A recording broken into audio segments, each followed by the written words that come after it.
السلام علیکم ورحمۃ اللہ وبرکاتہ۔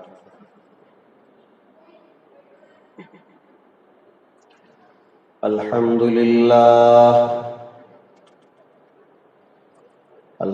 للہ نحمده ونستعینه ونستغفره ونؤمن به ونتوکل علیہ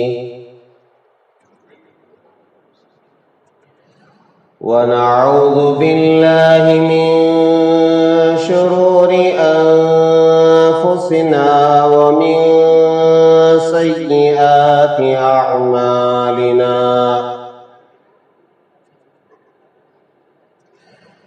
ونعوذ باللہ من شرور انفسنا ومن سیئات اعمالنا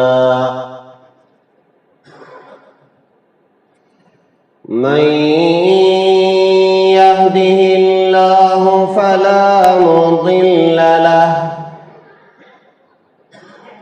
ومن يضلله فلا هادي له ونشهد أن لا إله إلا الله وحده لا شريك له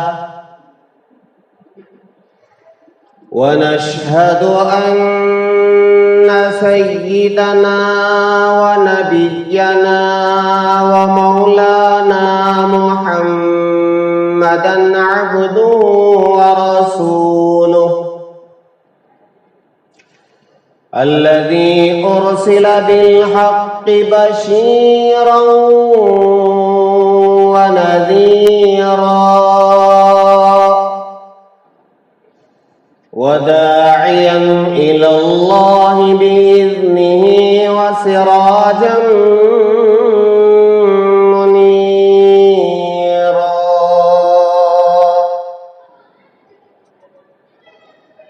أما بعد فقد قال الله تبارك وتعالى في القرآن المجيد: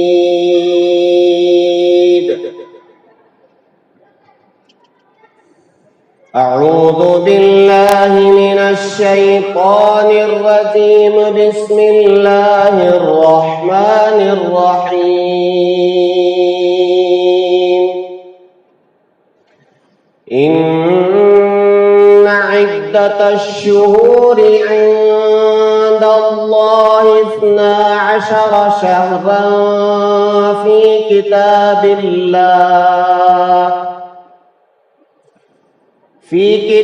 الله يوم خلق السماوات والأرض منها 4 حرم ذلك الدين القيم فلا تظلموا فيهن أنفسكم وقاتلوا المشركين كافة كما يقاتلونكم كافة واعلموا أن الله مع المتقين.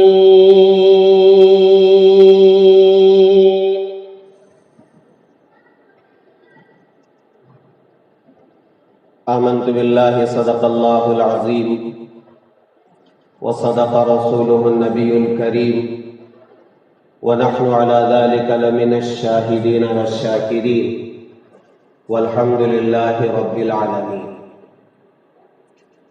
بزرگان محترم، اللہ تبارک و تعالیٰ کا احسان ہے، فضل ہے، کرم ہے،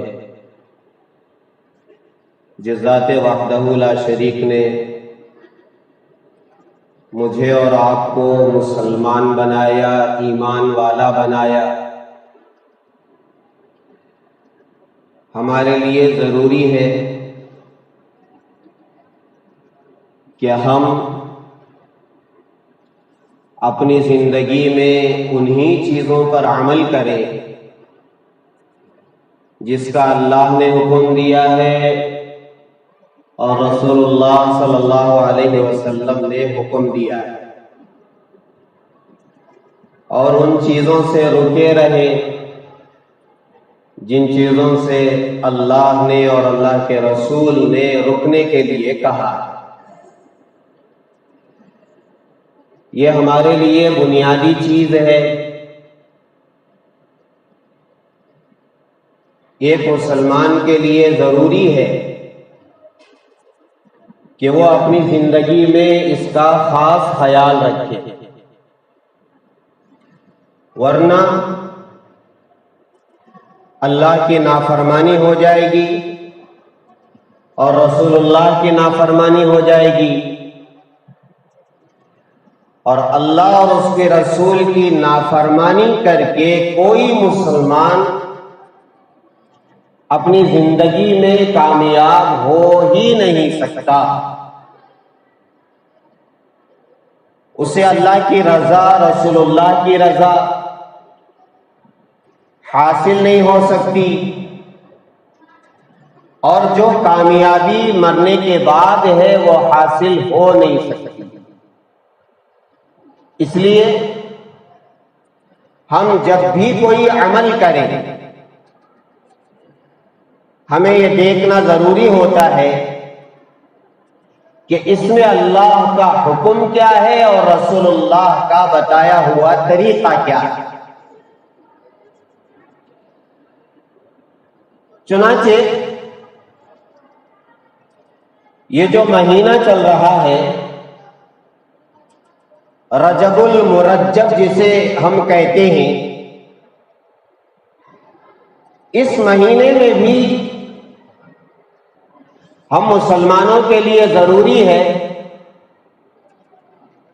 یہ دیکھیں کہ اس میں ہمیں کیا کرنا ہے اور کیا نہیں کرنا ہے، اس لیے کہ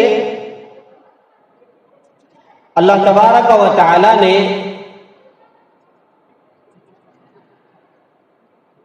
دنیا کا جو نظام بنایا ہے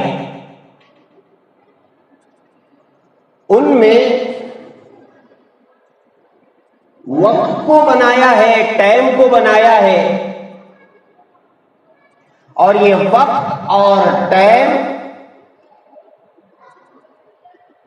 اللہ تعالی نے یوں فرمایا، ان عدت الشہور عند اللہ 12 شہرا فی کتاب اللہ یوم خلق السماوات والارض۔ یہاں اللہ صاف فرما رہے ہیں کہ میں نے مہینوں کی گنتی 12 بنائی ہے۔ کب سے؟ جب سے آسمانوں اور زمینوں کو میں نے بنایا ہے تب سے لے کر مہینوں کی گنتی 12 ہی ہے۔ اب اسے کتابوں میں لکھا ہے کہ 3 طریقے پر شمار کیا جاتا ہے، گنا جاتا ہے، یاد کیا جاتا ہے۔ ایک شمسی اعتبار سے، سورج کے اعتبار سے، جسے عام طور پر عیسوی کیلنڈر کہتے ہیں، جو جنوری سے شروع ہو کر دسمبر پر ختم ہوتا ہے۔ اور پھر دوسرا طریقہ یہ ہے کہ اس کو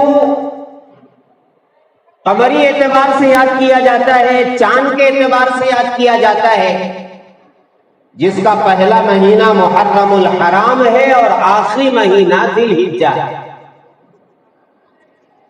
ایک اور طریقہ ہے اسے یاد کرنے کا، ستاروں کے اعتبار سے بھی لوگ اس کو یاد کرتے ہیں، جسے نجومی سال کہا جاتا ہے۔ مگر یہ 2 ہی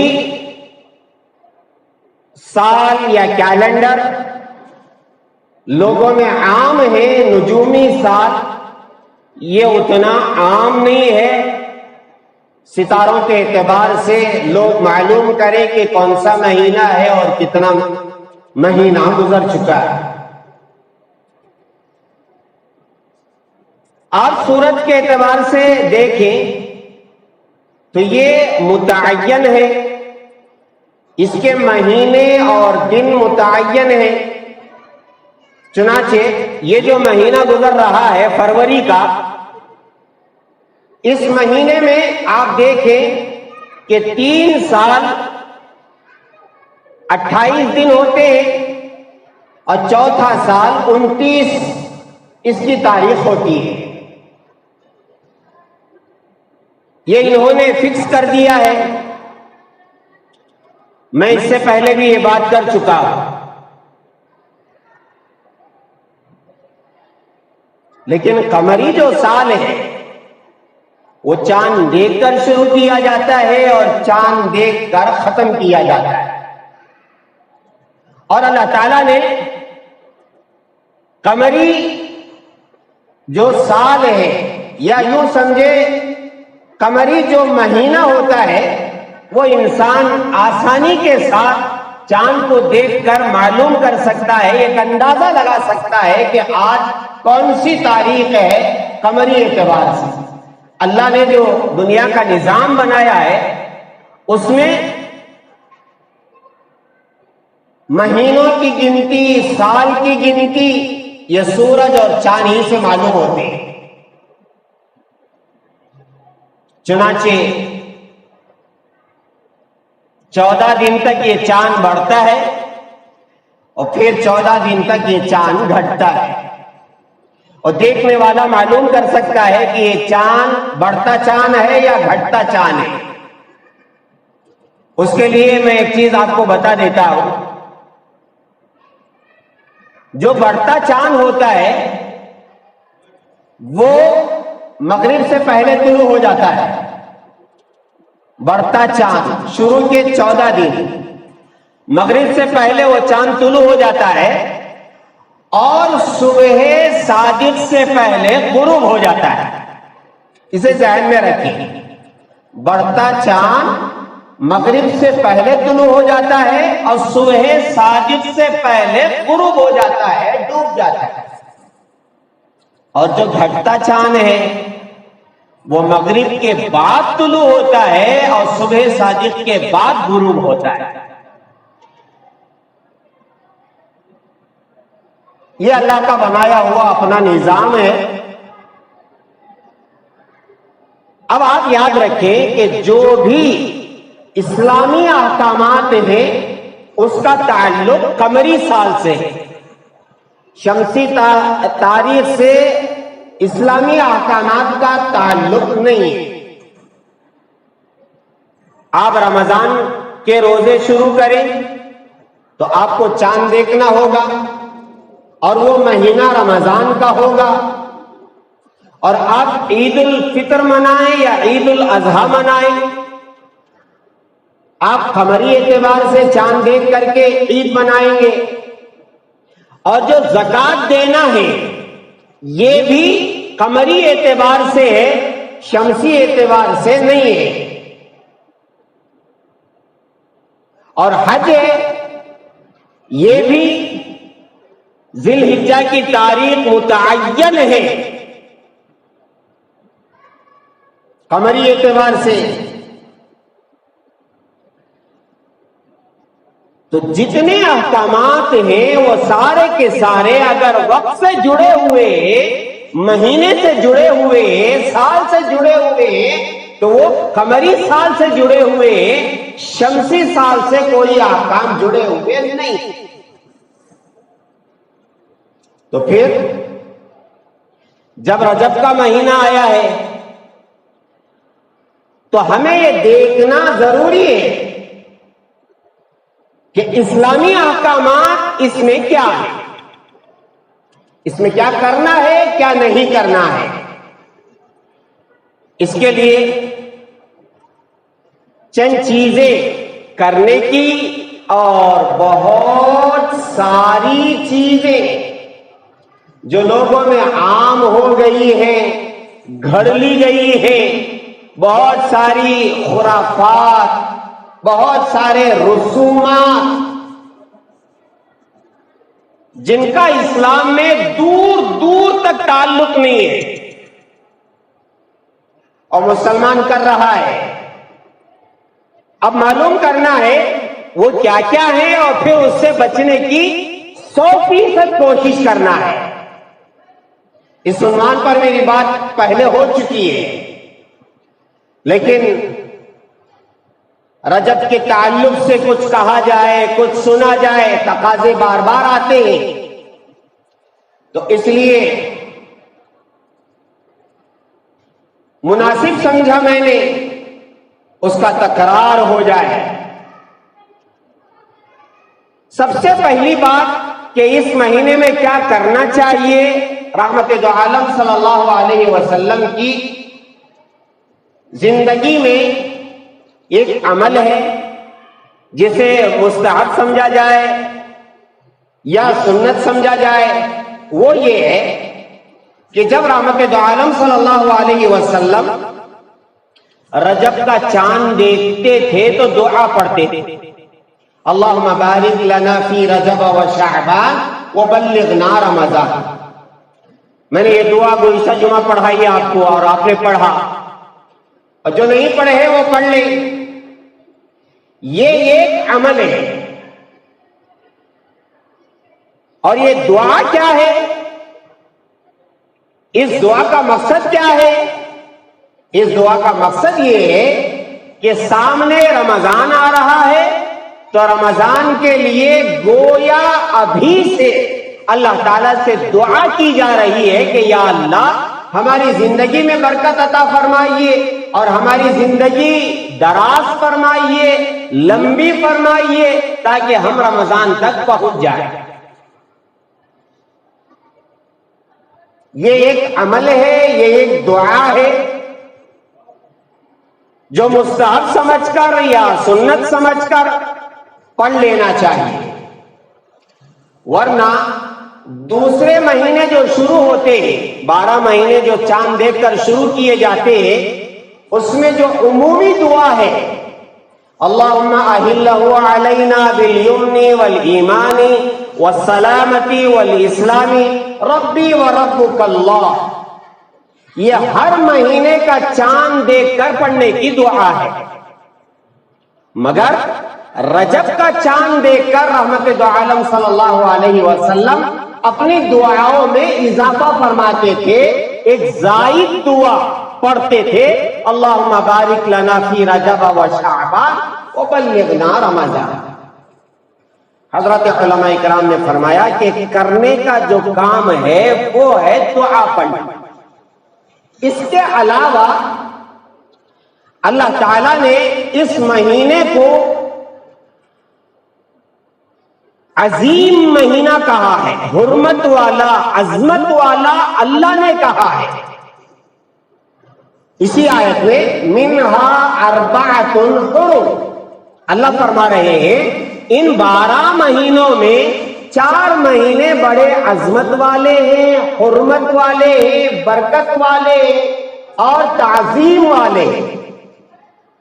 رحمت دو عالم صلی اللہ علیہ وسلم نے فرمایا وہ 4 مہینے، 3 مہینے تو متواتر ہیں، ایک کے بعد ایک، ایک کے بعد ایک، ایک کے بعد ایک۔ وہ کون سے ہیں؟ ذی قعدہ، ذی الحجہ، محرم، یہ ایک ساتھ ہے۔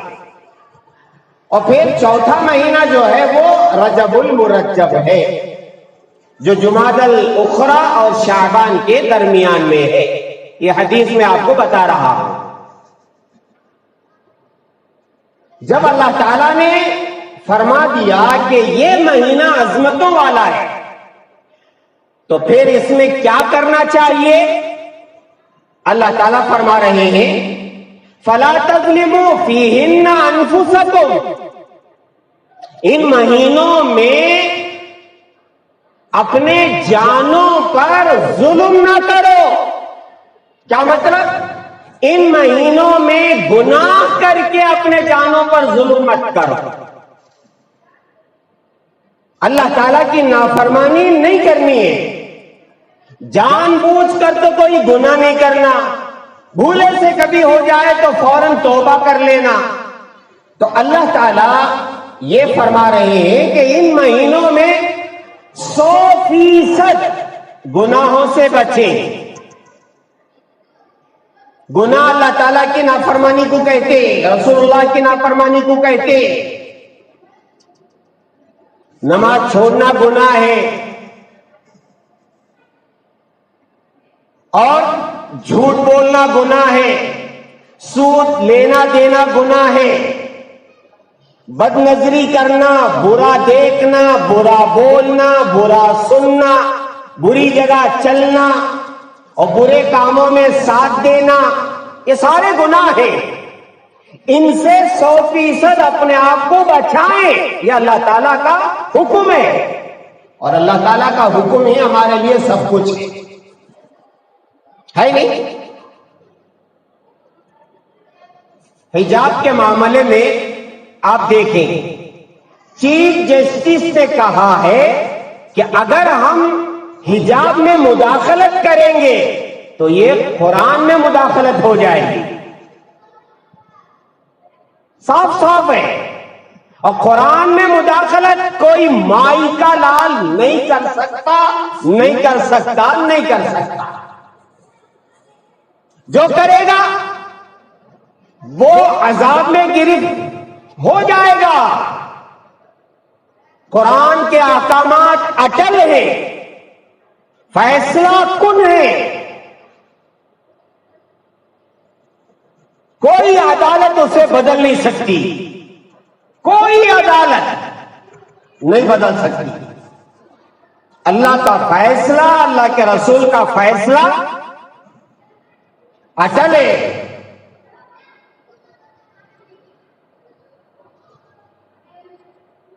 حجاب پر پابندی نہیں ہو سکتی۔ چیف جسٹس کا آج اخبار میں بیان ہے۔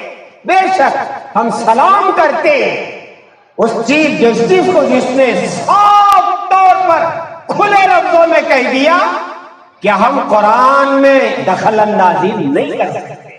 کیسے کر سکتے؟ قرآن بدلا نہیں جائے گا، اس کے احکامات بدلے نہیں جائیں گے۔ زمانہ چاہے جتنا بھی بدل جائے، قرآن بدلا نہیں جائے گا، قرآن کے احکامات بدلے نہیں جائیں گے۔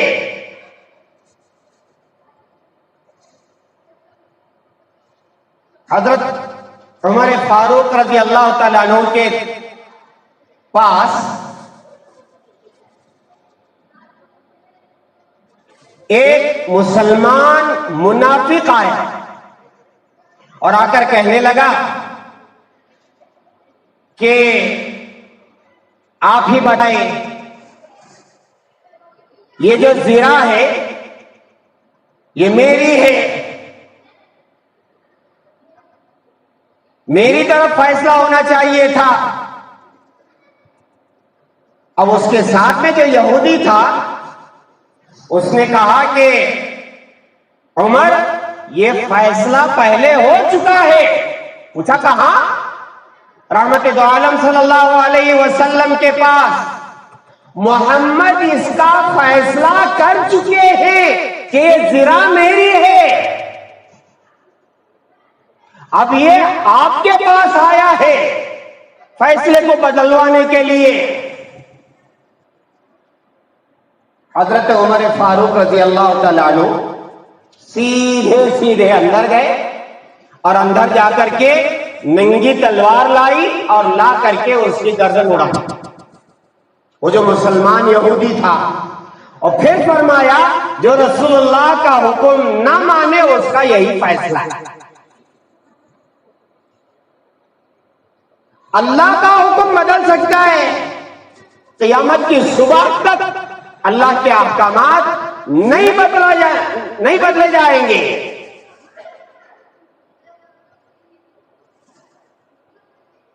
سمجھے؟ تو ہم کو کرنا کیا ہے؟ اللہ نے جو کہا ہے وہ کرنا ہے۔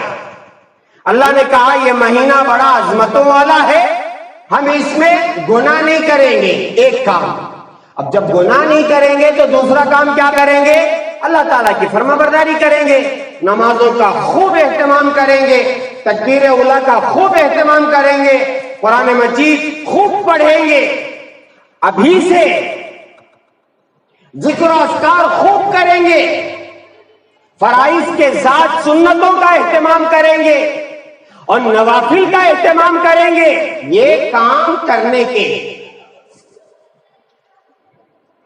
اور جو کام نہیں کرنے کے، میں کچھ چیزیں آپ کو بتاتا ہوں۔ اب یہ ضروری نہیں ہے کہ یہ ہمارے علاقے میں ہو، جس جس علاقے میں جو جو چیزیں ہیں میں آپ کو بتا دیتا ہوں۔ لوگ اس مہینے میں کیا کیا خرافات کرتے، کیا کیا رسومات کرتے جن کا تعلق قرآن و حدیث سے نہیں ہے، اور لوگوں کو چاہیے کہ ان چیزوں سے اپنے آپ کو بچائیں۔ سب سے پہلی چیز، الصلاۃ الالفیہ کے نام سے جب رجب کا مہینہ شروع ہوتا ہے تو یہ نماز پڑھی جاتی ہے۔ اب آپ بتائیں یہ الصلاۃ الالفیہ، الفیہ کے معنی ہے ہزار۔ اب یہ الصلاۃ الالفیہ کون سی نماز ہے، کس حدیث میں اس کا تذکرہ ہے، اور ہمارے نبی نے کب پڑھا اس کو، کوئی ذکر نہیں ہے۔ اب یہ کس علاقے میں پڑھتے ہیں؟ ہمارے یہاں تو شاید اس کا رواج نہیں ہے، کسی علاقے میں پڑھتے ہوں گے۔ میں ان سے گزارش کرتا ہوں کہ یہ الصلاۃ الالفیہ کوئی نماز نہیں ہے، اور رجب کے شروع میں اس کو پڑھا جاتا ہے تو اس کا کوئی معنی اور مطلب نہیں۔ اب جب شریعت میں نہیں ہے تو اس کا پڑھنا بیکار ہے، بیکار نہیں بلکہ گناہ ہے۔ کیوں؟ حدیث سنو، رحمت دو عالم صلی اللہ علیہ وسلم نے فرمایا، من احدث فی امرنا ھذا ما لیس منہ فہو رد، کہ جو چیز شروع کی جائے جس کا تعلق قرآن اور حدیث سے نہیں ہے تو پھر وہ چیز مردود ہے، قابل عمل نہیں ہے۔ تو اب جب یہ نماز الصلاۃ الالفیہ کہیں مذکور نہیں ہے، اس کا کوئی ذکر نہیں ہے، تو پھر آدمی ثواب سمجھ کر کے اس کو کرتا ہے تو یہ ہے مردود، اس پر عمل نہیں کیا جائے گا، اور اسی کو کہتے ہیں بدعت۔ دین سمجھ کر کے عمل کرنا ثواب کی نیت سے، اور جس کا تعلق اسلام میں نہیں ہے، ایسی چیزوں کو کرنا یہ ہے بدعت۔ من احدث فی امرنا ھذا ما لیس منہ فہو رد۔ اور ایک نماز ہے صلاۃ ام داؤد، یہ کب پڑھی جاتی ہے؟ آدھا رجب جب گزر جاتا ہے تب پڑھی جاتی ہے، اس کا تعلق بھی اس مہینے سے نہیں ہے۔ اور ایک نماز صلاۃ الرغائب کے نام سے پڑھی جاتی ہے، بعض لوگ اس کو الصلاۃ اثنا عشریہ کہتے ہیں، یعنی 12 رکعت والی نماز۔ اب یہ کب پڑھتے ہیں؟ جب رجب کا پہلا جمعہ ہوتا ہے تو اس رات کو پڑھتے ہیں، پتہ نہیں اس میں کیا کیا سورتیں پڑھتے ہیں اور کیسا پڑھتے ہیں، اس کا بھی کوئی تعلق نہیں ہے اس مہینے سے۔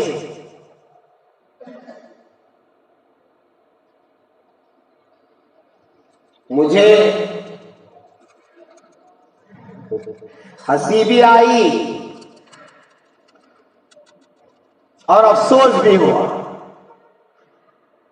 کہ لوگ اس میں ایک عمل کرتے، وہ ہے تبارک کی روٹی بنانا.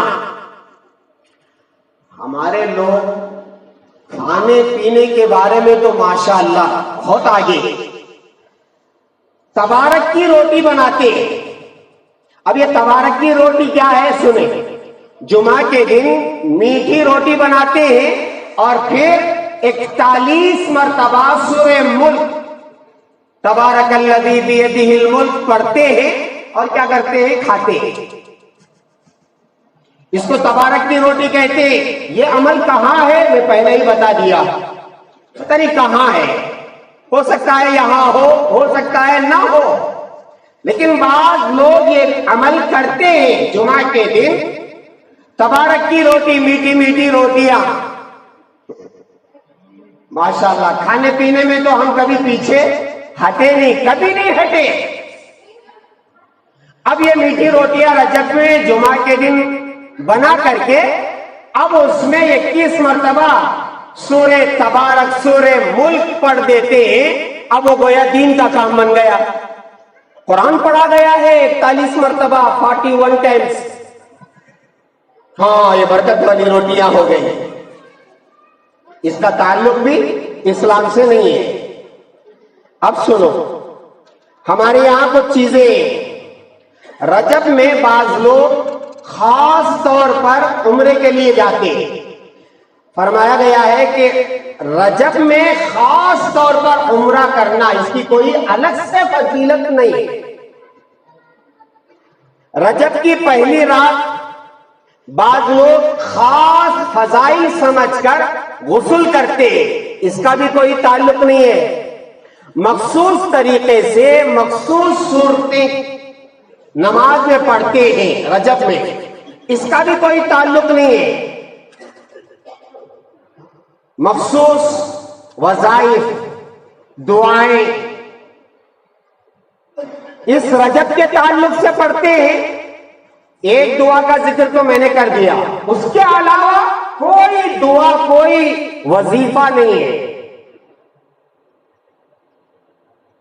اب بچے 3 چیزیں میرے پاس جو ہمارے یہاں ہیں. نمبر 1, شب معراج 27ویں رجب. اب اسے لوگ یہ سمجھتے ہیں کہ یہ رات جاگنے والی ہے, اس لیے کہ رحمت دو عالم صلی اللہ علیہ وسلم معراج پر تشریف لے گئے تھے. تو یہ رات عبادت کی رات ہے اور اس رات میں عبادت کرنا زیادہ فضیلت ہے. آپ سنیں, اس رات میں عبادت کرنا زیادہ ثواب ہے ایسا نہیں. شب برات میں, شب قدر میں عبادت کرنا بڑا ثواب ہے, بڑی فضیلت والی راتیں شب برات اور شب قدر, اس میں عبادت کرنا چاہیے اور زیادہ ثواب ملے گا, اس نیت سے عبادت کرنا چاہیے. لیکن شب معراج میں 27ویں رجب کو رات جاگنا اور یہ سمجھنا کہ اس میں عبادت کرنے سے زیادہ ثواب ملے گا, ایسا نہیں. ایک بات. دوسری بات کیا ہے؟ 27ویں رجب کا جو دن ہے اس میں روزہ رکھنا, اسے لوگوں نے نام دیا ہے ہزارہ روزہ. کیا مطلب؟ جو آدمی 27ویں رجب کو روزہ رکھتا ہے اسے 1000 روزوں کے برابر ثواب ملتا ہے. ایسا ذکر احادیث میں نہیں ہے. اس رات میں جاگنا اور آج کی رات میں جاگنا برابر, اس دن روزہ رکھنا آج کے دن روزہ رکھنا برابر, کوئی اضافہ نہیں ہے ثواب میں. عام دنوں میں رات جاگنے کا جو ثواب ہے, عام دنوں میں روزہ رکھنے کا جو ثواب ہے, وہی ثواب 27ویں شب کو جاگنے کا ہے اور 27ویں دن میں روزہ رکھنے کا ہے. اس میں کوئی اضافہ نہیں ہے ثواب میں. ٹھیک ہے, اسے ذہن میں رکھیں. احادیث میں اس کا کوئی ذکر نہیں ہے۔ رحمت دو عالم صلی اللہ علیہ وسلم جس رات معراج پر گئے تھے، معراج کے سفر میں اللہ کے پاس گئے تھے، وہ رات بڑی فضیلتوں والی تھی، مگر اس کے بعد رحمت دو عالم صلی اللہ علیہ وسلم دنیا میں رہے، تقریباً 18 سال رہے۔ ان 18 سالوں میں کبھی بھی صحابہ کو یہ نہیں بتایا کہ آج کی رات شب معراج ہے، اس لیے آپ سب کو مسجد میں اکٹھا ہو جانا چاہیے اور بیان ہونا چاہیے یا نمازیں پڑھنا چاہیے۔ ایسا نہیں ہوا۔ جب نہیں ہوا، اللہ کے رسول علیہ الصلوۃ والسلام نے نہیں بتایا، نہیں کیا، تو ہم بھی نہیں کریں گے۔ روزہ رکھنا اس تعلق سے تو حضرت عمر فاروق رضی اللہ تعالیٰ عنہ کے زمانے میں، ان کے دور ہی میں کچھ لوگ 27 رجب کا روزہ رکھتے تھے۔ معلوم ہوا حضرت عمر فاروق کو کہ روزہ لوگ رکھ رہے، نکلے اور ہریے کو کھڑا کیا اور کھڑا کر کے کہا کہ میرے سامنے کھاؤ پیو۔ سب کے پاس گئے تاکہ معلوم ہو کہ آدمی روزہ ہے یا نہیں ہے۔ روزہ ہے تو نہیں کھائے گا، نہیں کھائے گا تو اسے کھلائیں گے اور بتائیں گے آج کا روزہ نہیں ہے۔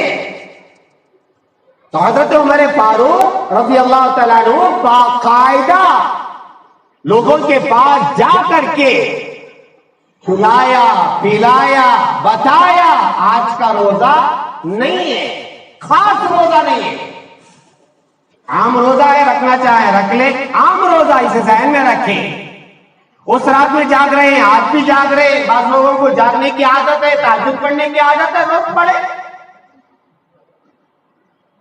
الگ سے رات جاگنا، الگ سے روزہ رکھنا یہ نہیں۔ اور آخری چیز میں آپ کو بتا دیتا، آپ کو سب معلوم، 22 رجب کو کنڈوں کی فاتحہ پوریاں منانا، ماشاءاللہ میں یہ ذکر پہلے بھی کیا ہوں، میں پہلے ہی بتا دیا۔ 22 رجب کو کنڈوں کی فاتحہ کرنا، کنڈے بھر بھر کے پوریاں بنانا، اور ماشاءاللہ وہ جو لکڑہارے کی کہانی ہے، ایک لکڑہارا تھا، بہت غریب تھا، بیچارہ جاتا تھا، اس کی بیوی نے خواب میں دیکھا کہ جعفر صادق رضی اللہ تعالیٰ عنہ فرما رہے ہیں کہ جو 22 رجب کو کنڈے بھرے گا اس کے پاس مال آئے گا۔ وہ بیوی 22 رجب کو کنڈے بھرتی ہے اور فاتحہ دلاتی ہے، وہ لکڑہارے کے پاس مال آ جاتا ہے۔ کیا بنڈل کہانی معلوم۔ میں ایک جگہ امامت کرتا تھا بڑدی میں، شروع اب بڑے اہتمام سے مجھے لے کر گئے ایک ساتھ، چلو حضرت فاتحہ دلاؤ دے گا۔ مجھے پریشانی اندر کوسی فاتحہ کی، کیا فاتحہ کی۔ آپ اندر گئے تو ماشاءاللہ اچھا سجا، تو پہلی مرتبہ میری زندگی میں وہ کتاب ہاتھ میں لیا اور پڑھتے رہا تو لکڑہارے کی کہانی مجھے ایسی ہنسی آ رہی تھی، اتنی بنڈل کہانی ہے یہ۔ لکھنے والا کون ہے نہیں معلوم، آج تک نہیں معلوم۔ میں نے ایک جمعہ کے خطبے میں چیلنج کر کے پوری کتابیں لا کر کے ممبر پر رکھ کر گیا تھا کہ آئندہ جمعہ تک آپ بتائیں کہ ان کتابوں کا لکھنے والا کون ہے۔ پوری کتابیں، وہ چھوٹی چھوٹی لکڑہارے کی کہانی اور 16 سیدوں کی کہانی اور پتہ نہیں چھوٹی چھوٹی کتابیں ملتی ہیں بازار میں۔ نہیں میرا جی، آپ کو پوری کھانا ہے کھائیں۔ روزانہ ملتی ہے، ہمارے الیاس نگر میں تو روزانہ ملتی ہے، کھائیں۔ وہ 22 رجب ہی کو بنا کر کے کھانا اور یہ سمجھنا کہ یہ دین کا کام ہے، یہ ہے من احدث فی امرنا ھذا ما لیس منہ فہو رد۔ یہ عمل کرنے کے قابل نہیں۔ پوری امانت داری کے ساتھ میں آپ تک پہنچا رہا ہوں، آپ گواہ رہے قیامت میں بھی کہ میں اپنی بات کہہ چکا۔ ہاں، ماننا نہ ماننا وہ اللہ کی توفیق سے ہے، جو مانے گا اللہ کی توفیق سے مانے گا، اور جو نہیں مانے گا وہ شرارت کرے گا۔ ابو جہل کو کیا معلوم نہیں تھا کہ اللہ کے رسول علیہ الصلوۃ والسلام آخری پیغمبر ہے؟ معلوم تھا، مگر شرارت اور جو بھی بات ہم کرتے اگر آپ کو توفیق ہوتی ہے عمل کی تو آپ سمجھے اللہ کی طرف سے ہے، وہ میری طرف سے نہیں ہے۔ ہمارا کام ہے بات پہنچانا۔ اللہ کے رسول علیہ الصلوۃ والسلام سے اللہ نے کیا کہا؟ انک لا تہدی من احببت ولکن اللہ یہدی من یشاء۔ اللہ جسے چاہتے ہیں ہدایت دیتے۔ اب اگر آپ کو ہدایت مل جاتی ہے اور ان خرافات سے آپ بچ جاتے ہیں، اللہ کا شکر ادا کریں اور اللہ کی توفیق مانگے، اللہ ان خرافات سے ہمیں بچائیے۔ اسی دن پوری بنا کر کے کھانا اور پھر وہ جو 10 محرم میں کھچڑا بنا کر کے کھانا، ہمارے گھر میں بہترین کھچڑا پکتا ہے۔ جب جی چاہتا ہے میرا میں بتاتا ہوں کھچڑا بنائے کھائے، اس کا تعلق 10 محرم الحرام سے نہیں ہے۔ پوری بنانا وہ بھی کون سی؟ حلوے کی، چوبے کی نہیں چلتی۔ اب چوبے کی بنانا بولے تو شادی میں۔ میرے پیاروں زندگی کب ختم ہو جائے پتہ نہیں ہے۔ میں بہت اندر سے بول رہا ہوں، زندگی کب ختم ہو جائے پتہ نہیں۔ اس لیے ان خرافات سے اپنے آپ کو بچاؤ، مسجدوں کو آباد کرو۔ حالات جو آپ دیکھ رہے اسی وجہ سے ہم نے اللہ کو چھوڑ دیا، اللہ کے رسول کو چھوڑ دیا اور پکڑا تو پھر بس موبائل کو پکڑ کے رکھے، واٹس ایپ کو پکڑ کے رکھے، فیس بک کو پکڑ کے رکھے، پتہ نہیں کیا کیا پکڑ کے رکھے۔ اس لیے اپنا زیادہ وقت اللہ اور اس کے رسول کے احکامات پر عمل کرنے میں لگاؤ اور ان خرافات سے سچی اور پکی توبہ کرو۔ اللہ تعالیٰ سے دعا فرمائے کہ اللہ تبارک و تعالیٰ ہم تمام کو خرافات سے 100% بچنے کی توفیق عطا فرمائے۔ اللہ تعالیٰ اپنے احکامات پر عمل کرنے کی توفیق عطا فرمائے اور سنتوں کو جان جان کر عمل کرنے کی توفیق عطا فرمائے۔ وآخر دعوانا ان الحمد للہ رب العالمین۔